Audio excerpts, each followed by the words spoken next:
How do we define a mystery? To the good people of New Mexico and many others involved in what has been termed the ultimate cold case file, it can be defined in a single word: Roswell. At the dawn of the 21st century, Roswell has become synonymous with one of the most important events of all time. For that fact alone, it deserves to be researched and investigated until there is nothing left to investigate, or until a final conclusion is reached that is acceptable to most reasonable minds. Tonight's special guest believes that the latter option has already been achieved. If UFOs don't exist, then they can't crash. But something did crash in July 1947. Was it terrestrial or not?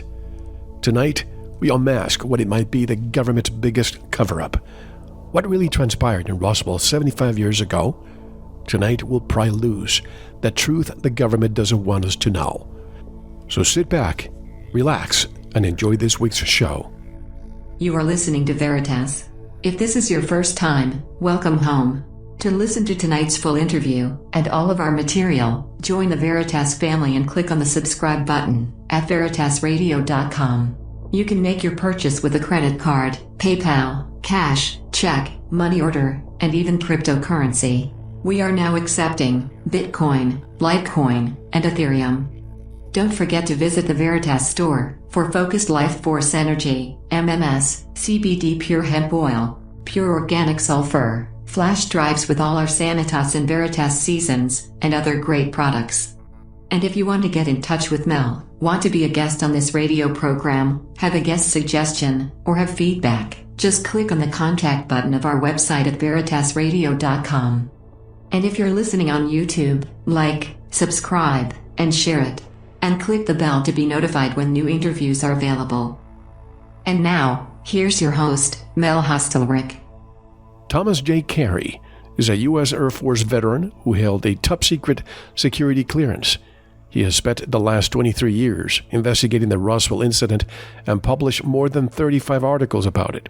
Tom has appeared as a guest on many radio and TV shows and contributed to a number of Roswell-related documentaries. Together with Donald Schmidt, they have written many best-selling books such as Witness to Roswell. And I was hoping that we were going to have both here today, but for some reason, Donald could not make it. So, Tom Carey, it's you and I. Hello, Tom. Welcome to Veritas. Nice to be with you, Mel. My pleasure. Well, for those who might not be familiar with the Roswell crash, Tom, why don't we give them a quick synopsis? Take us back to the summer of 1947.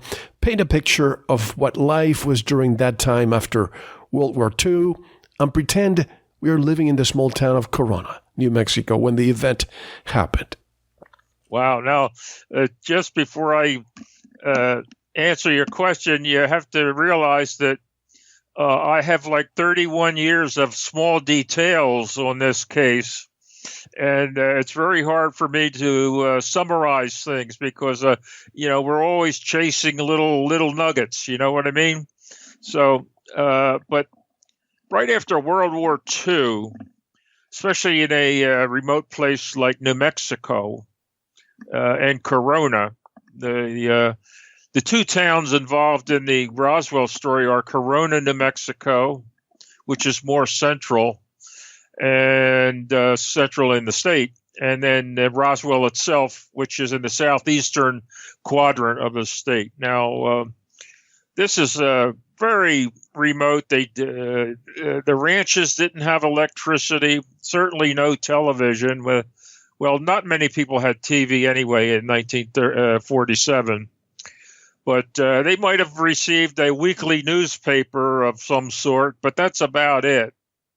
And New Mexico at the time was a hotbed of nuclear research and military activity. The captured German V-2 rockets from World War II were being tested from Alamogordo Field, Alamogordo, White Sands, New Mexico, and they were testing the V-2 rockets.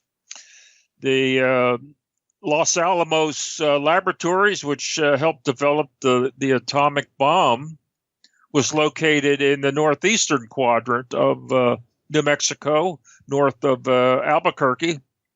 And I'm leaving out there's a weapons development facility. The name escapes me, Mel. Sandia base, nuclear weapons, regular weapons. So there's a lot of military, scientific stuff going on in New Mexico. And now Corona is a ranching town, very small, and that's where the finder, the first fellow who got this whole case started, that's where he had a ranch. Now, right after World War II, our military was like on a pedestal. It's not like it is today where, you don't always believe what the military is telling you. And certainly the newspapers, beginning with Vietnam, don't accept at face value anything that the military says. But back in 1947, our military was at the height of its influence, having dispatched the Germans, helping to dispatch the Germans in Europe and the Japanese in the Pacific. So anything they said at that time tended to be believed, unlike today. So the country is coming out of World War II, trying to get on a civilian footing. The post-war boom is about to start. And all of a sudden, on June 24th, 1947, something called flying saucers burst onto the scene. Now, during World War II, Allied pilots, bombers and fighters, they encountered these bright globs of light, and that's what they appeared to be, that they called foo fighters, which is French for, I don't know, it's either false or fire. I forget which one it was that they were trying to describe, but they were encountering these things they called foo fighters, and they thought they were German, of German origin, just some Wunderwaffen, some wonder weapon that they had developed. The Germans on the other side, they thought it was an Allied Wunderwaffen. So nobody really knew what these things were or who manufactured them. So here we come to 1947. The war's over for 2 years. We already have our next adversary being the Soviet Union. The Cold War is about to start. In fact, it's already started because Winston Churchill in 1946 in a small Missouri college, he was brought, he came over to the U.S. to, because he had been voted out of office, believe it or not, helped win the war, and they voted him out of office over there in Great Britain. But so he came over in a small college in Missouri. He said, from Stettin in the Baltic to Trieste in the Adriatic, it's like an iron curtain has descended upon the continent of Europe. And that sort of set the stage for the Cold War. Iron Curtain, Cold War beginning. So you have these June 24th, 1947, a businessman who was also a private pilot by the name of Kenneth Arnold. He's flying from Boise, Idaho to someplace in Montana, or vice versa.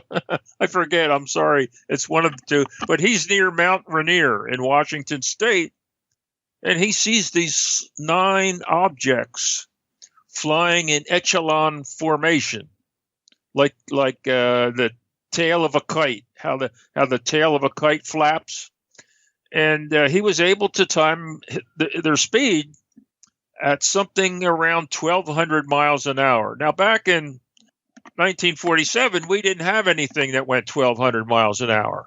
We do today, but not back in 1947. And this is near Mount Rainier. And so he lands and he reports it. And the press got wind of the story, and they all flocked to the airport. They said, Mr. Arnold, what did they look like? He said, well, if you take a plate, a saucer, like, coffee cup and saucer, and you threw it over a quiescent pond, it would skip. It would skip like a saucer, a flying saucer. And someone coined the name Flying Saucer from that interview. So right then it was, what are these, headlines around the country initially? What are these things called flying saucers? Where are they from? And I think one newspaper even put out a $3,000 reward for a piece of one. And so that's what's going on. June 24th, a week and a half later. This is only a week and a half later since the start of the modern age of UFOs or flying saucers. The Roswell crash occurs.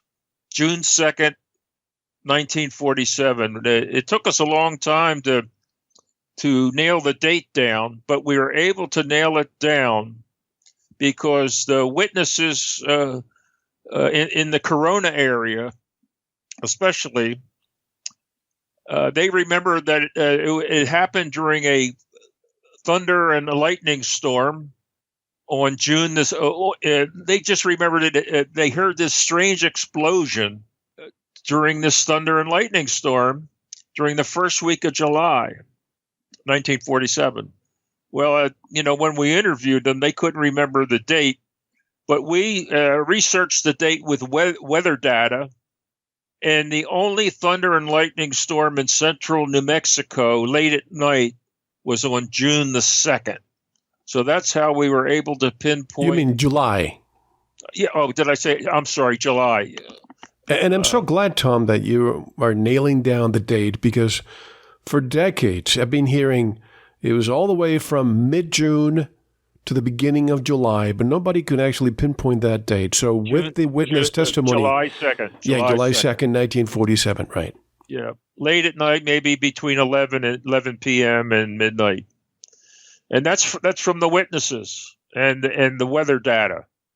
I mean, we went back and forth until we got the weather data. I mean, we had it as late as July 4th, July 1st, but we were able to get the weather data that the only thunderstorm that week in central New Mexico was on the evening of July 2nd. So we were able to pin that down. Took a long time, but we were able to do it. So the next day, this fellow rancher from Corona named William Ware Mac Brazel, he's out to check his sheep, and he comes across in one of the pastures, this about a mile long and a couple 100 feet wide, all this strange metal strewn about, a lot of it covering an area about a mile long by several 100 feet wide. What is this stuff? It had all these strange properties, and so he gathered up some of it, put it in 2 cardboard boxes, and that's the morning of July the 3rd. We're talking about the morning of July the 3rd. He has a rancher's son, the neighbor's son named Timothy D. Proctor is with him, and they come across all this strange material. Well, the next day is July the 4th, so they have the rodeo in Carrizozo, New Mexico, and he takes some of this stuff with him, and he showed it around. Nobody knew what it was. What is this stuff? Some of it was very, very thin, like a piece of tin foil, but you couldn't bend it, and you couldn't cut it, you couldn't scratch it. The strangest piece was what we call memory metal, where it was very flexible. You could wad it up in your hand like a piece of cellophane, and then let you open up your hand, and it would unfurl itself and just sort of float there in the air, as it slowly falls to the ground. And that's what we call memory metal. And it had people stupefied. What is this stuff? Well, he didn't know and they didn't know. So the next day, this would be July the 5th, Brazel, after he does his chores on the ranch, he takes a piece of this memory metal and goes to Wade's bar in Corona, to hoist a few tall ones. And at Wade's bar, he passes it around. What is this stuff, guys? Any of you know what this stuff is? And they couldn't figure it out. And somebody says, maybe it's from one of those flying saucer things that people are starting to talk about. And Mac, there's a $3,000 reward for a piece of one of those things. Oh, yeah? Well, the next day, Sunday, July the 6th, Mac Brazel gets in his dusty pickup and travels 75 miles from his bunkhouse on the J.B. Foster Ranch near Corona. He makes a 75-mile trip to Roswell. He heads for the sheriff's office because before Mac left Corona for Roswell, he discovered something else. Now, when you're a rancher and that's your life, you're out there, you're very sensitive to changes in the environment. And he noticed some birds of prey circling about a mile and a half from his ranch, but it was still on the ranch, but from the bunkhouse. And he smelled something strange in the air, about a mile and a half away, very faint, but he could see the birds of prey, vultures, what have you, circling something. So Timothy D. Proctor is with him, and they go over to this low bluff, and lo and behold, there's two diminutive little bodies atop this bluff, obviously dead, obviously not human. They're humanoid, but they're not human. And the overriding feature was its frail body, about 3 feet tall, with an oversized oval-shaped head. Obviously not human. So this really has him upset. I mean, he was going to head for Roswell anyway to get somebody to clean up because his sheep wouldn't cross this pasture. It spooked them. Whatever was in the pasture spooked the sheep. To get them to water, they had to go over this pasture, and they wouldn't go over it. So he wanted somebody out there who was responsible for that stuff to clean it up. But then, just before he left, he comes across these two little bodies. What the hell is going on here? What is this stuff? And so he heads for the sheriff's office in Roswell, where the Sheriff George Wilcox, who the sheriff of Chavez County, the county seat was in Roswell. So he goes to the sheriff's office. Hey, George, what is this? What is this stuff? And he told him about the field of strange metal, and that someone told him that it could be a flying saucer. Wilcox doesn't believe any of this. He knows that this metal is funny, but he doesn't believe Brazel's story. So just then the telephone rings, and it's a fellow by the name of Frank Joyce. He's an announcer on radio station KGFL in Roswell. It's Sunday afternoon now, somewhere around noontime. He's spinning records and telling the folks where they could buy cattle feed and that sort of stuff. And he calls the sheriff's office out of, sort of perfunctory to, hey, anything that happening in your area, Sheriff Wilcox, that I can put on the air. Auto crash, some crime, anything that he could put on the air. And Wilcox sees his chance to get rid of Brazel. He says, oh, yes. By the way, I have a fellow here who has a very interesting story. I think you might want to, listen to him. Maybe you can put that on the air. So he puts Brazel on the phone with Frank Joyce at KGFL. Joyce doesn't believe the story either. He says, "What do I got here?" And so the way he gets out of it, he tells Brazel, "Well, Brazel, Mac, that anything that comes from the sky, and it sounds like what you're telling me came from the sky, that's the purview or the responsibility of the Air Force." And the 509th Bomb Group was located 7 miles south of Roswell, the big 509th Bomb Group. He says, "Why don't you call them? That's who is responsible for this. Goodbye." And by the way, that's the only atomic strike force in the world at the time, right? Yes, the 509th Bomb Group, Mel, at the time was the United States elite unit. I mean, we had a great Navy and Army, but the 509th Bomb Group was created in 1942 strictly to drop the atomic bomb or bombs on Japan. It was first they were supposed to drop them on Germany, but Germany surrendered too quickly, and so they changed the target to Japan because they had created 2 atomic bombs, Fat Man and Little Boy. And I might have that backwards. Fat Man, Little Boy. Well, so the 509th Bomb Group, they're stationed over in Tinian in the Pacific during World War II. The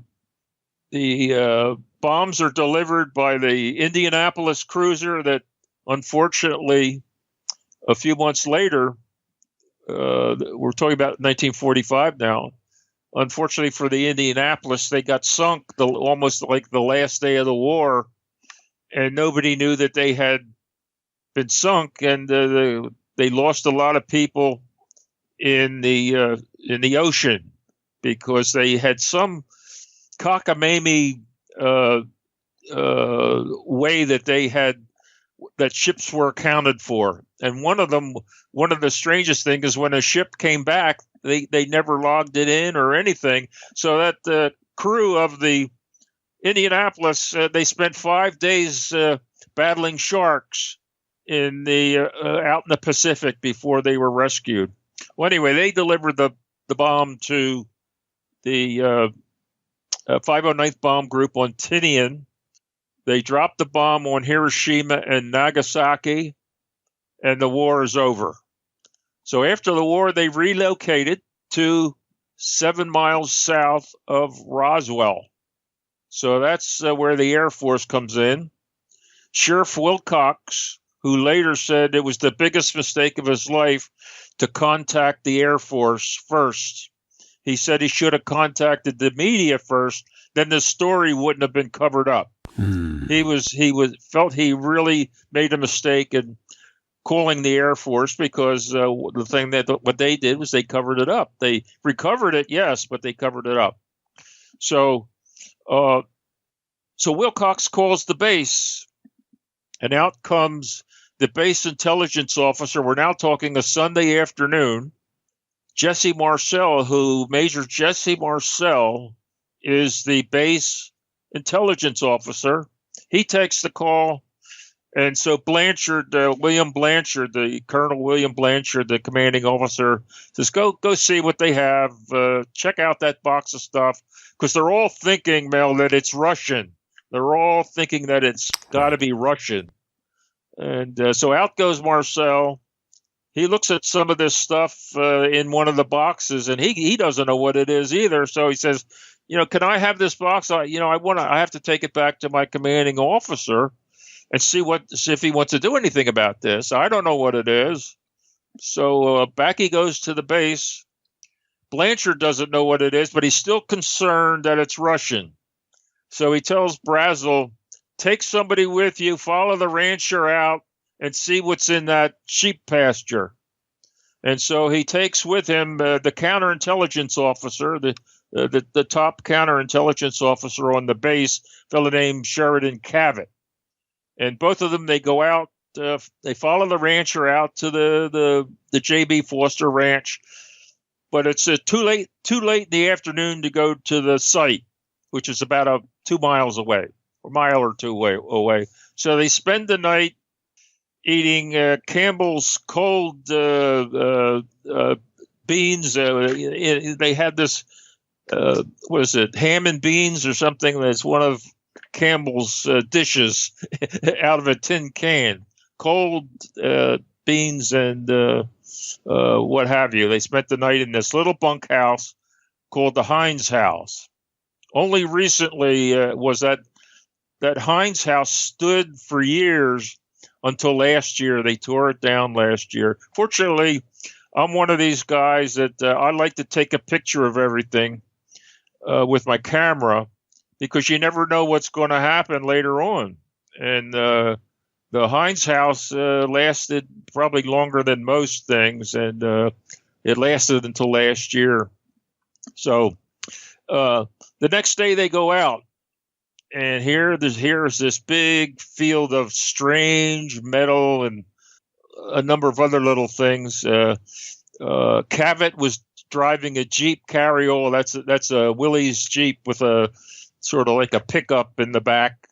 So he filled that up, and Cavett, he sends Cavett back to the base with a Jeep full of this strange metal.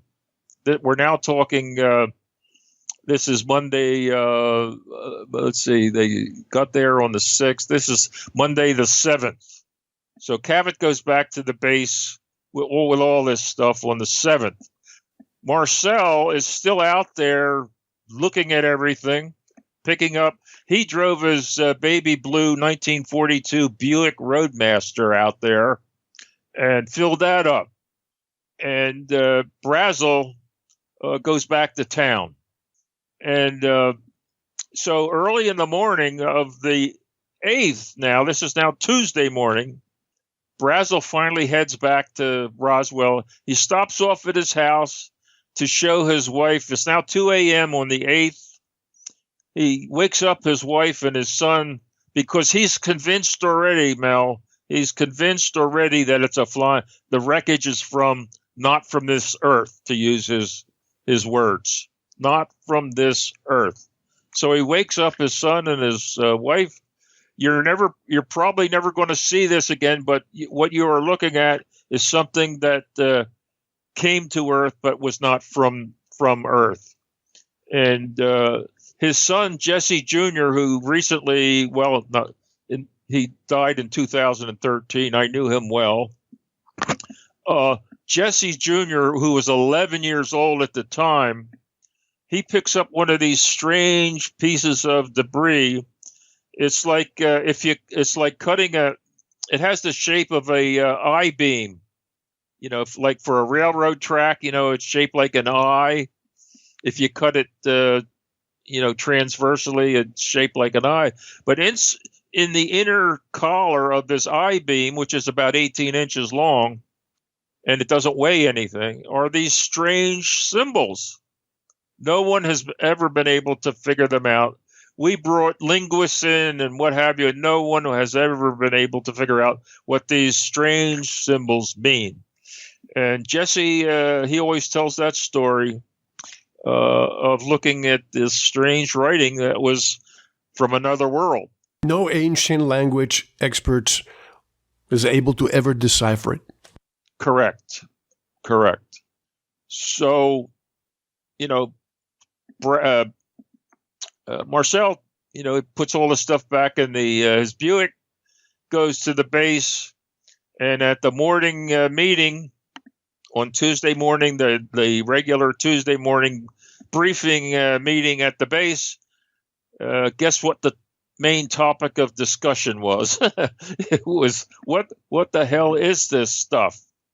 And so Blanchard dispatches Marcel to Fort Worth, where the next hired where where the 8th Air Force. See, the 509th Bomb Group was part of the 8th Air Force, the Mighty 8th, as it was known during World War II. And they're headquartered now in Fort Worth, Texas. So he dispatches Ramey to Fort Worth with a box of this stuff that he had brought back. And from that meeting, now this is a bone of contention between Don Schmidt and myself. We agree on everything except on who put out that famous headline, RAAF, Roswell Army Airfield, captures flying saucer in Roswell region. I thought it was a local faux pas, a local mistake by the base commander, Blanchard. Don believes it was all orchestrated from Washington. Put it out there, then take it away. And my feeling is that if you want to cover something up and don't want them to know about it, why put out a big headline telling them what it is? That's the way I see it, but Don sees it the other way, that it was all orchestrated. Put it out there, take it away, and make everybody feel silly. Let me add to this, because I'm glad you mentioned this. I don't know how many times I've heard the ABC News headline edition with Taylor Grant. And yes. Many people have heard it. A quote, headline edition, July 8th, 1947. Yes. The Army Air Force has announced that a flying disc has been found and is now in possession of the Army, end quote. Now, two questions come to mind with this, Tom. Was this broadcast nationwide, and was the government and the military aware it was being released, or was it done on purpose, since I think it was nationwide? Yes. Taylor Grant, who actually lived just a few miles from me before he passed away about 10 years ago. I never knew it. Otherwise, I would have been knocking on his door. Sure. But I never knew he lived so close to me. But you're absolutely right that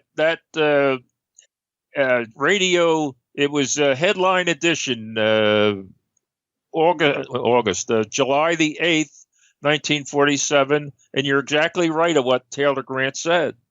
Now, my feeling is, if you don't want people to know about it, why put it out there? And what happened was Colonel Blanchard called the base public information officer, Walter Hout, after the Tuesday morning meeting. He calls him into his office and he says, I want you to put this give this to the media. Well, what it was a statement saying that the 509th had come into possession of a flying saucer with the help of a local rancher. And the only person it names, it doesn't give the name of the rancher, but it gives the name of Jesse Marcel. He's the only one mentioned in this press release. And Walter Hout, who we knew very well for over 20 years, he questioned Blanchard. He says, you really want to put this out? And he said, yep, put it out. The question is, and at that time, Roswell only had 4 media outlets, 2 radio stations, KGFL, KSWS, and 2 newspapers, a morning edition called the Roswell Morning Dispatch, which had closed. They had gotten their issue out before, all this information came around. So they missed the story on the first day. And the second newspaper was the Roswell Daily Record, which really went with the story. And so Blanchard wrote the press release. Walter Hout delivered it, but did Blanchard do that on his own? Or was that orchestrated from Washington? And I think it was done on his own, because soon after it hit the wire, the AP, the Associated Press, the United Press International, it went around the world like as fast, like lightning. And it was the talk, certainly in the country and all in the many parts of the world. And so Fort Worth, General Ramey was out of the office, but his second in command, Thomas Jefferson Dubose, a colonel who was deputy commander, he receives this angry call from a fellow named Clements. Oh my goodness, I'm starting to forget names now. From the next higher command than the 8th Air Force would be the commander of SAC, the Strategic Air Command. And now Roswell was the first SAC base. It was the very first SAC base, the Strategic Air Command. Clements McMullen, deputy commander of SAC in Washington, calls General Ramey. Ramey's not there, so the deputy commander takes the call. McMullen is just fit to be tied. What are you guys doing? You figure something out to get the press off Ramey's back. That was exactly what he said. And we got that from Dubose. And this is a major general upset. Yes. He's upset, angry. Do something to kill this story.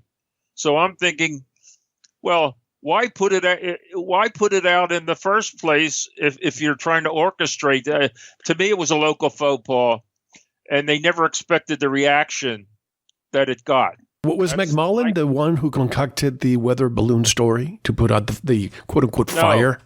It wasn't McMullen. It was Dubose.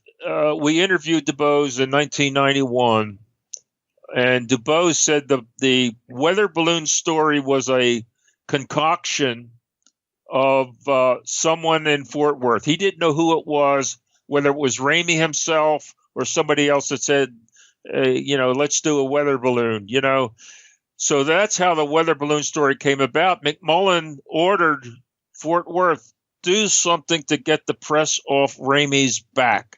And here comes the weather balloon story.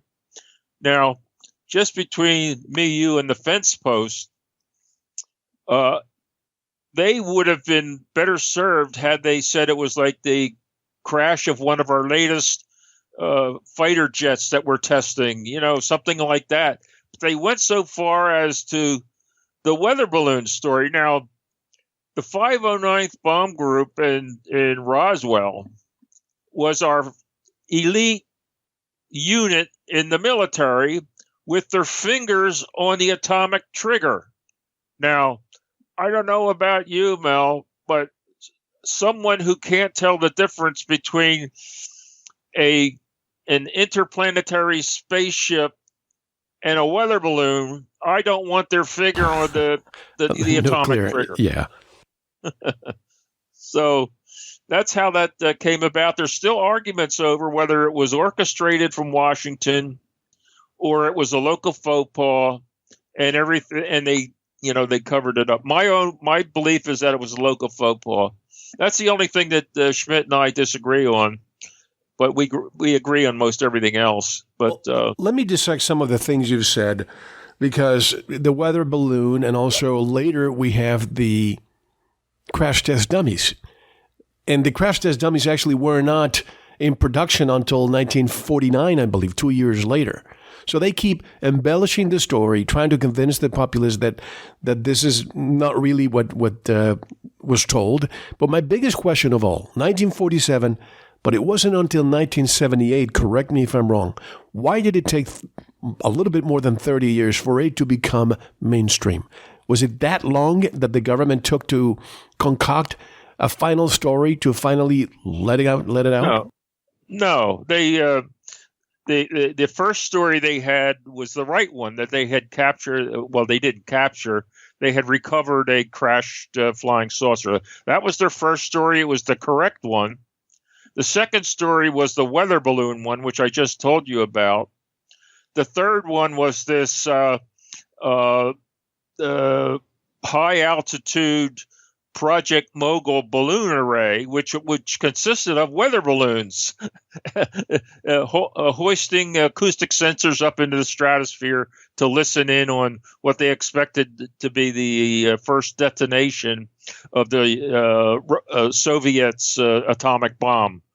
So that was their that was their third explanation. The fourth explanation was the crash test dummies. That they came out with that in 1992, I believe. And they have a fifth one out there now that it's unofficial, but the fifth one they have now is that it was oh my goodness, they have one out there now, and we talk about it all the time, and it's just slipped my mind. But it's something that scientists talk about that it was just it'll come to me. I'm sorry, I apologize. I can't remember the fifth one, which is unofficial. Their last official statement, Mel, on this was 1997 during the 50th anniversary of the Roswell crash. They came out with this anthropomorphic dummies that they were using in high altitude parachute drops in the mid 1950s. This is almost 10 years after Roswell. Right. And this is in anticipation of high flying aircraft and our advent into the space program. What if you had to bail out from 100,000 feet? They were using crash test dummies first before they tried a human being bailing out at 100,000 feet, which they did. But if this came in 49 or the 50s, why would they even mention it if this was 47 before they even came along? Well, they did actually. It was a UFO investigator that came across this Project Mogul because the weather balloon story had lasted until the Project 1994 when they came out with the Project Mogul. You know, what happened was that they undertook they reopened the case in 1994 because a fellow by the name of Stephen Schiff, a congressman from New Mexico, some of his constituents wanted some answers. Jesse Marcel finally broke the silence in 1978. He knew he was dying of emphysema, and he had handled pieces of this wreckage, And he was on what they call a ham network, a ham radio network, and he started talking about it on his little network. And word got around. This is 1978 because the weather balloon story lasted that long, from 47 to 78, because the story was effectively killed because people were threatened with their lives. They were threatened with being put in insane asylums. They were threatened with having their families killed. They were threatened with prison at Fort Leavenworth in Kansas if you were in the military and you talked. And so it held. The cover-up held. So in 1978, word got out because Jesse Marcel was talking.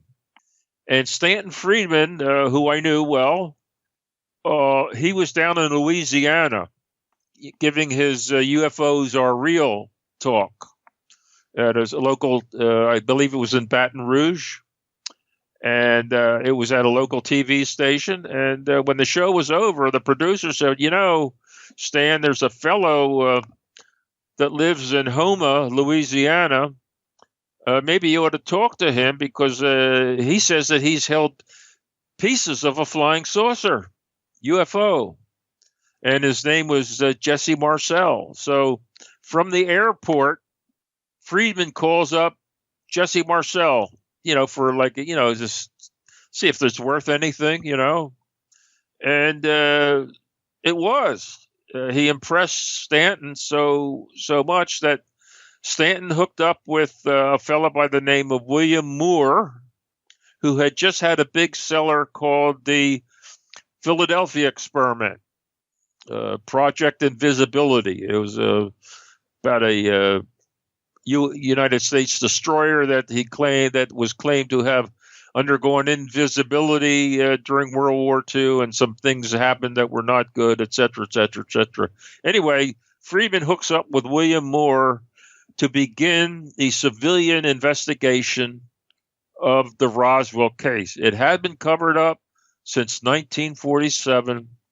Nobody talked publicly until Jesse Marcel started talking on his ham radio network, and he was then interviewed by Stanton Friedman. 2 years after that, the first Roswell book comes out, 1980, The Roswell Incident. I know I was interested in UFOs, but when I read the Roswell Incident, it just blew me away. It just blew me away. All other UFO cases just fell by the wayside. I don't know if you remember a motion picture by the name of The Verdict, starring Paul Newman. Yep, sure. In the movie, Paul Newman is sort of like a has-been lawyer, but attorney. Yep. Yeah, and this a case falls into his hands of a woman who went in for an operation into a hospital, and she had eaten like within an hour of the operation, and you're not supposed to operate on somebody that's eaten so soon. Where if you apply, the stuff in the mask, that knocks you out. Something bad can happen, and so they gave her the anesthetic, and she became a vegetable. And so Paul Newman represented the poor woman because the claim was that she had not eaten an hour before the operation versus that she did. And so Paul Newman gets this case. He's offered $200,000 by the hospital. It was a Catholic hospital, and they offered $200,000 to settle the case. Now, he's a down-and-out lawyer, and $200,000, I think the movie was made in like 1983. 82. And it's interesting that movie came out, and all of a sudden you see malpractice lawsuits and insurance for malpractice go through the roof immediately after that movie came out. Yes. Jack Warden is his gopher. Every prosecuting attorney that's in business, they have somebody that is like their gopher. Get me this, get me that, and so after Paul Newman he played a character named Frank Galvin. After he's offered $200,000 to settle the case, he's sitting there and he has second thoughts. All of a sudden, he has an epiphany. Oh my God, what am I doing? If I take this $200,000, nobody's going to know what happened to that poor woman, that these two doctors messed up, and they changed the admitting form to that not show that the woman had eaten less than an hour before they applied the anesthetic. So Jack Warden, his gopher, says, "What are you doing? You were just offered to take the money, And Paul Newman says, I can't do that. No one will know. And so Warden says, there'll be other cases, Frank. There'll be other cases. And Paul Newman says, no, this is the case. This is the only case. And that stuck with me for, with all the UFO cases, for me, Roswell, this is the case. This is the only case. And that's the way I feel about it. So it's all interesting. The other UFO cases, and there are some good ones. I can't doubt that. But to me, Roswell has everything. We're not talking lights in the sky, Mel. We're talking a nuts and bolts craft that exploded, came to Earth. There were occupants. 4 of them dead, 1 still alive. There was a cover-up, death threats, and slowly, over 30 years, we put the pieces of this puzzle together to where we believe we've nailed it. The only thing we're missing is a piece of physical evidence. That's all we're missing. And our critics, they don't recognize that testimony, credible testimony in a court of law, is considered evidence. People have gone to the gas chamber on testimony alone. So that's the way we feel about it. And like I said, and we're searching for we call it our Holy Grail of Roswell, is a piece of this memory metal. It's a piece of memory metal because there have been pieces claimed to have come from Roswell, but what happens is they're sent off to a laboratory somewhere, and you never hear any more about it. Of course. And by the way, when I was growing up, I remember seeing so many, schools, language learning schools by Charles Berlitz. And then later, when I started looking into UFOs, found out that this same Charles Berlitz was the co-author of that book, The Roswell Incident. You probably knew that. Yes. The reason for that, Mel, was that Stanton Friedman and William Moore did the research. Charles Berlitz didn't do anything other than put his name on the book. Marketing. And the reason for that was that William Moore was already known because he had that Philadelphia experiment book, which was sold fairly well. And Charles Berlitz had just had a big seller on the Bermuda Triangle. He had just had a big seller called the Bermuda Triangle. Nobody knew Stanton Friedman at that time. So they substituted Charles Berlitz as the co-author for Stanton Friedman because of, like you say, marketing. Interesting. Because people knew Charles Berlitz, and he had this big seller of the Bermuda Triangle. So that's how Stanton was. I have to feel that he didn't feel too good about that, but that's what they did. Well, he wrote Crash at Corona, so at least. And he's known as one of the researchers that surfaced in 1978 as one of the first ones to get this information out, right? Yeah, he's known as the father of Roswell. Right. He's the father of Roswell. And I certainly agree with that, yes. But clarify for me, from 1947 to 1978, what happened in those 30 years that the population really almost forgot about it until 1978? Well, the cover-up worked. Because people were not talking publicly. The people who knew were afraid. We have a lot of testimony from people who were threatened with death, and they were afraid. And plus, the major media has never liked. Let's start with the major media has never liked the paranormal, and UFOs. The subject of UFOs is considered paranormal. To me, paranormal is things like ghosts and witches and that sort of stuff. Right. You know what I mean? That's not UFOs. UFOs is something different. But nevertheless, the major media wouldn't cover. The first couple months in 47, they did cover it because it was brand new. Nobody knew what they were, and they were front page headlines all over the country for several months. But when Roswell happened, and they covered that up, all of a sudden they lost interest. And General Ramey himself, this is the commanding officer of the 8th Air Force in Fort Worth, the orchestrator of the famous the weather balloon press conference, where he's posing with a weather balloon. He also did a radio interview, and he suggested, by comparing that, he said, UFOs, well, they didn't call them UFOs back then. Flying saucers have been reported in every state of the union except Kansas. And the announcer goes, "Oh, yeah?" He says, "And you know why?" He says, "Because Kansas is a dry state." Dry state, I remember that. So that took care of that.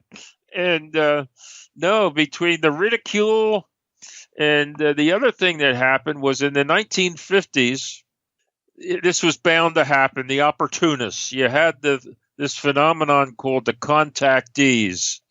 These were people who claimed that they knew that the aliens were our space brothers. They were here to save us, and now I just was taken around the universe or the solar system in one of their ships, and I'm just back from Saturn. Are you talking about the George Adamskis of the world? Yes. George Adamski, Howard Menger, and there were a handful of them, and boy, did the media latch onto them as, see, folks, this is what UFO. I keep using the term UFOs, but this is what flying saucers is all about. It's George Adamski, it's Howard Menger saying that they're friends with our space brothers, and they're only here to help us. Like a cult. They've been around the solar system, and that killed that. I mean, that was really really detrimental to the whole subject field. And that's still with us to some degree, Mel. It's still with us. The ridicule factor. Oh yeah, it's like a cult almost. I remember back in 1998 or 99, I forgot when it was, in San Diego. What was the name? Heaven's Gates. Remember that? Oh yes. Another cult. Well, all the teenagers died after drinking more or less what was a Jonestown-like event. Yep. I forget the fella's name. Rael or something like that? Yeah, I can't remember his name, but there was, 50, 60 people. This is when the comet was not Halley's comet. Marshall Applewhite. Yeah, I remember the comet, but it was Marshall Applewhite. Yes, Hale-Bopp, the Hale-Bopp right. comet. The Hale-Bopp comet was coming, and they thought it was a spaceship. And they were going to go meet the Hale-Bopp comet by killing themselves. They're spirits or something. And Marshall Applewhite, exactly. Yeah. And that unfortunately, people like that, they infest almost everything. If something hangs around long enough, you're going to get some kooks. But the interesting thing, Tom, is that UFOs, now UAPs, which is the new term that they're using, is that the media, they're talking about it more, but not too much. But when they do, the ratings, regardless of which TV channel that is, the ratings go through the roof. Yes. It's been shown that the most popular items on cable television are sharks and UFOs. Sharks? Sharks. Really? Yeah, Shark Week, like Shark Week. Yeah. It's true. The top two were sharks and UFOs. I don't know if that was a couple of years ago, but they have Shark Week every year, and after a while it wears off because how many ways can you show great white sharks with their mouth open? You know, so. But I watch it. And how many sharks really kill people every single year? I mean, you would think back in 1970, 75 when Jaws came out? All of a sudden, all the touristy towns close to beaches were suffering because a lot of people weren't going to the beach anymore. Yes. Well, the truth be told, at some point, and it was before 1970, I would not go into the surf anymore. I just had a strange feeling. I said I'm not going to go into the surf anymore, and it was fear of something, But after Jaws, it was definitely not going into the surf anymore. So, but that's true. It's sharks and UFOs and.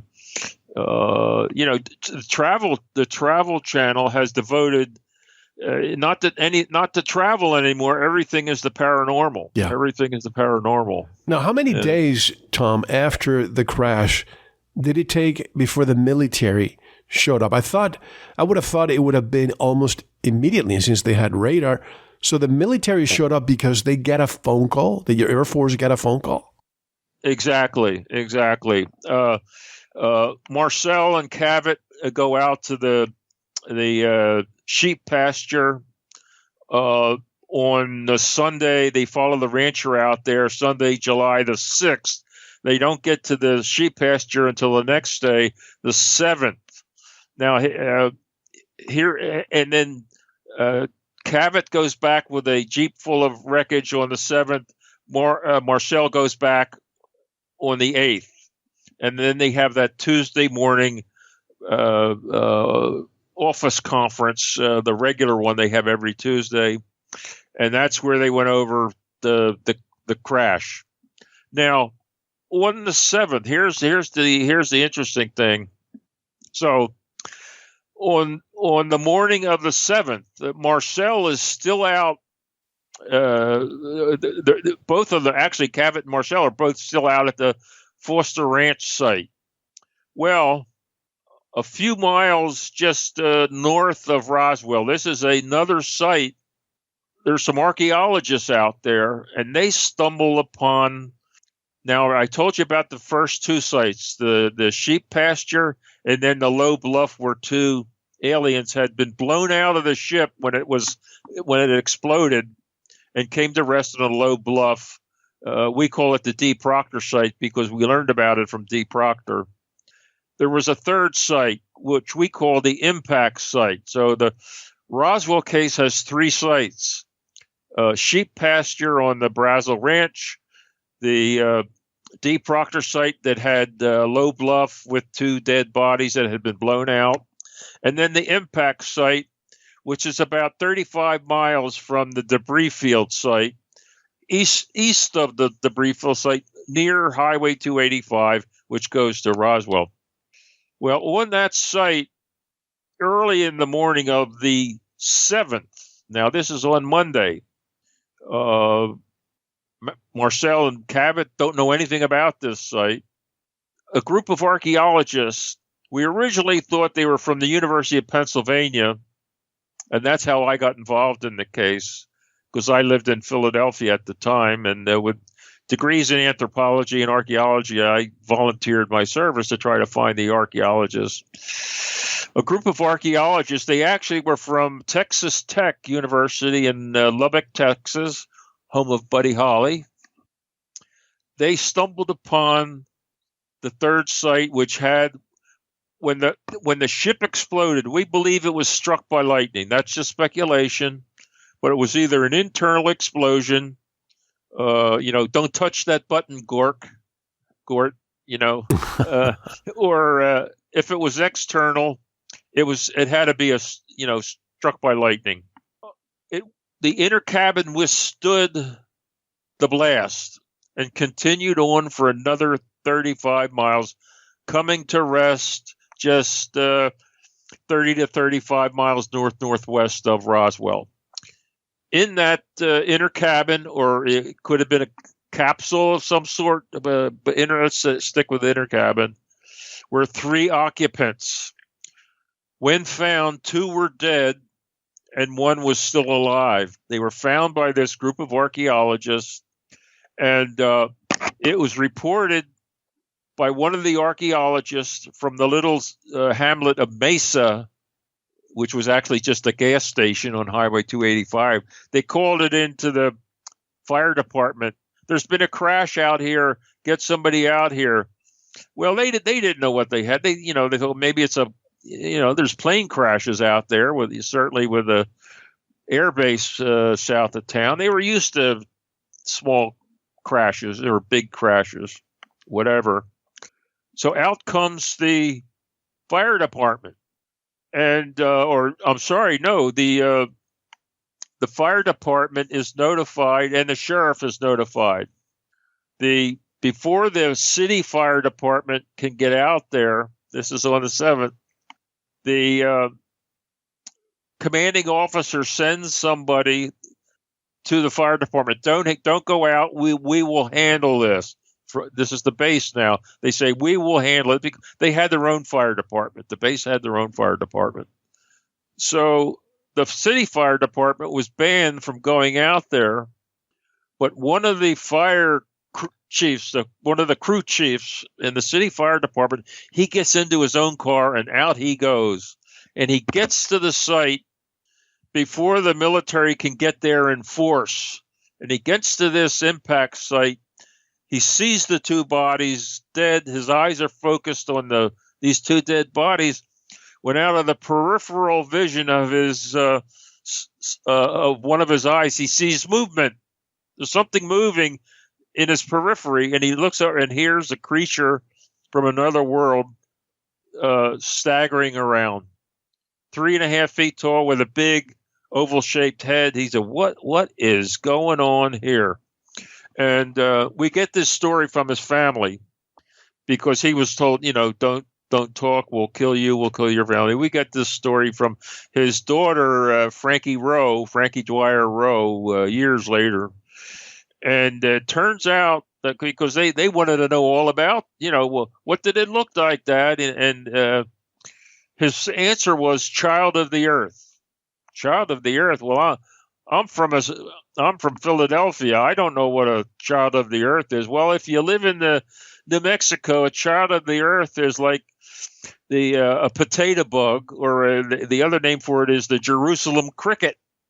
It's a little insect type creature, but the reason they call it the child of the earth is that its head is pink, and on the top of the head it has these markings.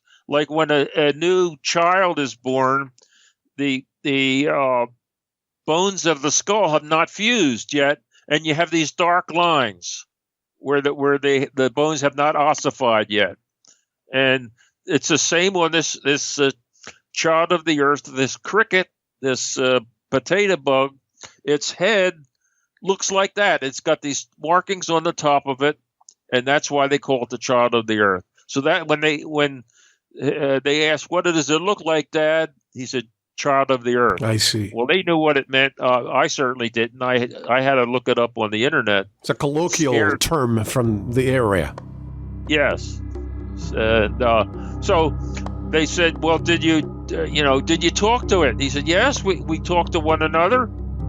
And of course, when he's telling this to his family, he's all in disbelief. He says, "Yes, we've talked to one another, but we didn't talk to one another like we're talking now, like using your mouth and your tongue and your teeth. We talked to one another in our heads. Telepathically, we talked to one another in our heads, which to me is like mental telepathy." Yeah. Well, the next thing he said, "Well, what did you say? What did you talk about?" And he said, "Well, the creature did most of the talking, and the creature said, don't worry." Hold it right there. I think this will be a good cliffhanger for part 2 because we have to break after the first hour. This is really interesting. I don't think I've ever discussed this in so much detail, Tom, so I appreciate it. 75 years after the incident, and we have so much more to come. One more hour with Tom Carey. Tom, how can people buy the book and learn more about your work? Well, the book, it's the 3rd edition of our bestseller, Witness to Roswell. And you can get it at Barnes & Noble, or that's pretty much the only bookstore left, but you certainly can get it on Amazon and Barnes & Noble.